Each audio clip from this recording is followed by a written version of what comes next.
Hi hello are you అందరు బాగున్నారా? అందరు ఎలా ఉన్నారు? నేనైతే చాలా బాగున్నాను. ఈరోజు మా ఇంట్లో వచ్చేసి ఆవకాయ పచ్చడి పెడుతున్నామండి.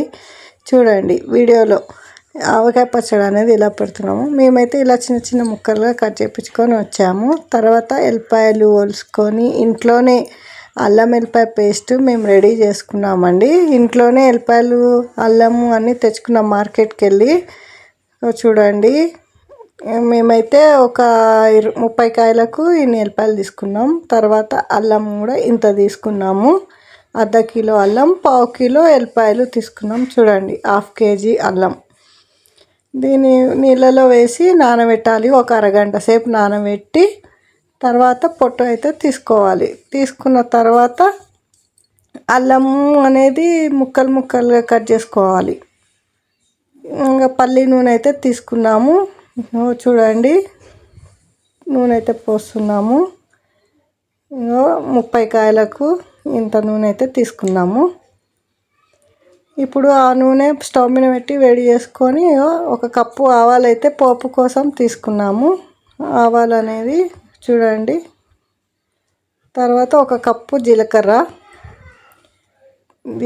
కూడా వేస్తున్నాము. చూడండి కొంచెం సేపు దాన్ని మరగనివ్వండి.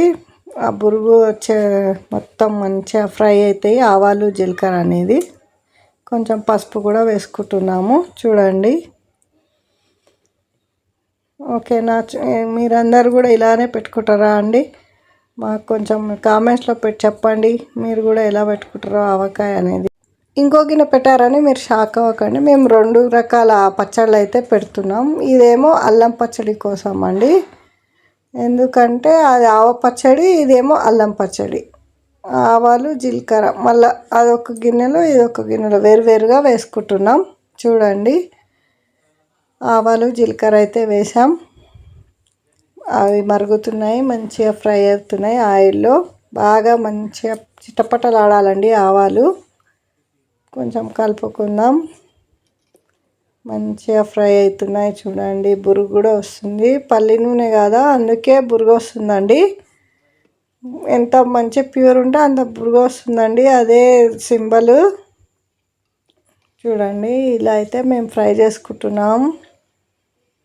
మీరు కూడా ఎలా చేసుకుంటారో కొంచెం కామెంట్లో పెట్టండి ఫ్రెండ్స్.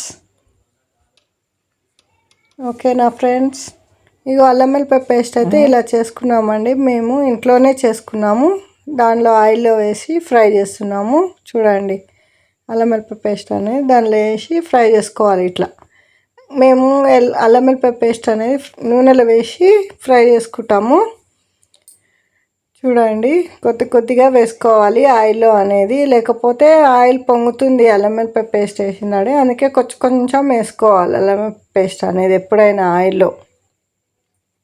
అదేమో ఇంతకుముందు చూపించిన ఆయిల్ ఏమో ఆవ చట్నీ, ఇదేమో అల్లం చట్నీ అండి. మేమైతే ఇలా చేసుకుంటాము. చూడండి కొంచెం వేసుకుంటున్నాము పేస్ట్ అనేది, ఎందుకంటే పైనకి పొంగుతుంది. అలా కొంచెం వేసుకుంటే పొంగదు, మంచిగా ఫ్రై కూడా అవుతుంది. తర్వాత కలుపుకోవడానికి సిద్ధం అవుతున్నాం. చూడండి మిరప్పొడి 3 మ్యాంగో మిరప్పొడి అయితే తీసుకుంటున్నాము. చూడండి కొలతలు అనేది చూపిస్తున్నాము. అర్ధ కిలో ప్యాకెట్కి 2 గ్లాసుల మిరప్పొడి అయితే వచ్చిందండి. మా గ్లాస్తో కొలతలతో అయితే 2 గ్లాసుల మిరప్పొడికి 1 గ్లాస్ ఉప్పు అయితే దేశం ఉప్పు తీసుకున్నామండి మేము. అయితే అయోడిన్ ఉప్పు అయితేనేమో సాల్ట్ ఎక్కువ ఉంటుంది కదా, ఈ చట్నీ ఉప్పు అనేది వేరేదిగా ఉంటుంది. 2 గ్లాసులకి 2 గ్లాసుల ఉప్పు అయితే తీసుకుంటున్నాం. చూడండి వేస్తున్నాం, చూపిస్తున్నాం. చూడండి ఇలా తీసుకోవాలి. ఇప్పుడు ఉప్పును కారంని ఇప్పుడు దాంట్లో జీలకర్ర మెంతం పొడి కూడా వేసుకుంటుంది. ఆవపిండి వేస్తున్నామండి. సారీ ఆవపిండి వేస్తున్నాం. చూడండి 1 గ్లాస్ 2 గ్లాసుల ఆవపొడి అయితే వేసుకుంటున్నాం.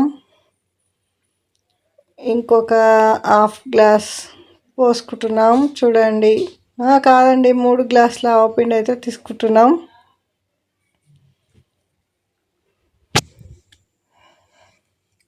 చూడండి ఆవపిండి అయితే ఇంత తీసుకుంటున్నాము. ఈ బౌల్లో ఉన్నంత మీ కొలతలతో చూపిస్తాం.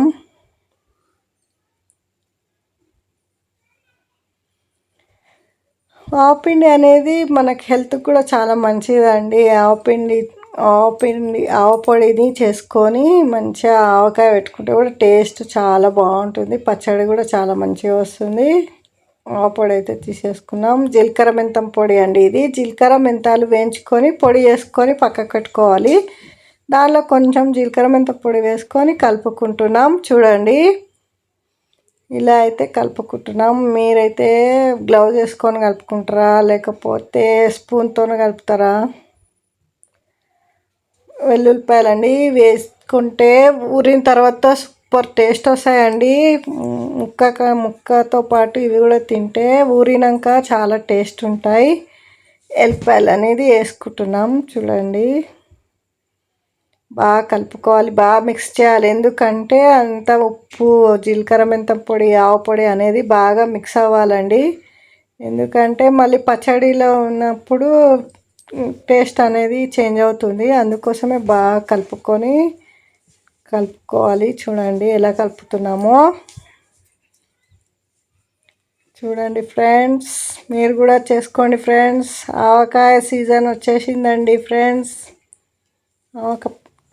అయితే మనం పోపు పెట్టిన ఆయిల్ అయితే పోసేసుకుంటున్నాం. చూడండి గాయస్, చూడండి ఆయిల్ అయితే పోసిన తర్వాత ఇలా ఉంది. ఆవాలు జీలకర్ర వేసాం కదా, మీకు చూపించాం కదా, అదే గాయస్ ఇది. చూడండి చాలా బాగా వచ్చిందండి టేస్ట్ అయితే. మీరు కూడా పెట్టుకోండి ఇంట్లో. ఓకేనా గాయస్? తర్వాత కొద్దిగా ముక్కలు వేసుకొని కలుపుకోవాలి. మొత్తం ముక్కలు వేసుకోవద్దండి. ముక్కకి గ్రేవీ అనేది ఒక్కొక్క ముక్కకి పడితే మనము మ్యారినేట్ ఎట్లా చేస్తామో ఏదైనా వస్తువులకి అలాగా దీన్ని బాగా కలుపుకోవాలి. కలుపుకుంటే ముక్కకి ఆ కారం అనేది పడుతుంది. పులుపు కారం ముక్కటైతే టేస్ట్ సూపర్ వస్తుంది. చూడండి ఇన్ని ముక్కలు అయితే వేసుకుంటున్నాం మేమైతే. బాగుంటుందండి. ఇప్పుడు టేస్ట్ అనేది సూపర్ ఉంటుంది. చూడండి మీరు ఎలా కలుపుకుంటారో గాయస్ చెప్పండి గాయస్. ఆవు పొడిదా లేకపోతే అల్లం వెల్లిపాయ పేస్ట్దా? మేమైతే తెలంగాణ స్టైల్లో చేసుకుంటున్నామండి. Please like, share, subscribe.